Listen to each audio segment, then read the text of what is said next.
جس نے میری برائی کی میں نے اسے احسانات خداوندی کی شکر گزاری میں بری کر دیا۔ کیا میں روز جزا کسی مومن کی بخشش میں مانع بنوں؟ کیا میں محمد صلی اللہ علیہ وسلم کو اپنی امت کے بارے میں غمگین کروں؟ قوم کا وہ سردار جس کے پاس علم نہیں ہوتا، دشمن کی لشکر کشی کے وقت صغیر ثابت ہوتا ہے۔ جب میں ذاتی مفادات کے حصول کی کوشش کرتا ہوں تو اپنے آپ کو مقصد کے حصول میں بہت سست پاتا ہوں۔ تفریح میں باوقار رہنا بے وقوفی کی علامت ہے۔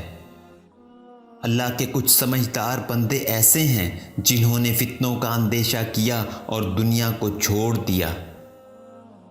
میرا روزی کے معاملے میں اپنے خالق پر بھروسہ ہے اور اس میں کوئی شک نہیں کہ اللہ یقیناً میرا رزق ہے۔ دنیا میں مختلف احوال و آفات و مصیبتوں کے ذریعے مومن کے صبر، تسلیم و رضا اور اطاعت و انقیاد کا امتحان لیا جاتا ہے، اور 100% کامیاب ہونے والے کو جنت کے دخول اولین کا پروانہ دیا جاتا ہے۔ جس طرح نگاہ کی ایک حد ہے جس سے آگے وہ کام نہیں کر سکتی، بالکل اسی طرح عقل کی بھی ایک حد ہوتی ہے جس سے آگے وہ بیکار ہے۔ ان لوگوں کو چھوڑ دے جو تیرے سامنے پارسائی کی اداکاری کریں۔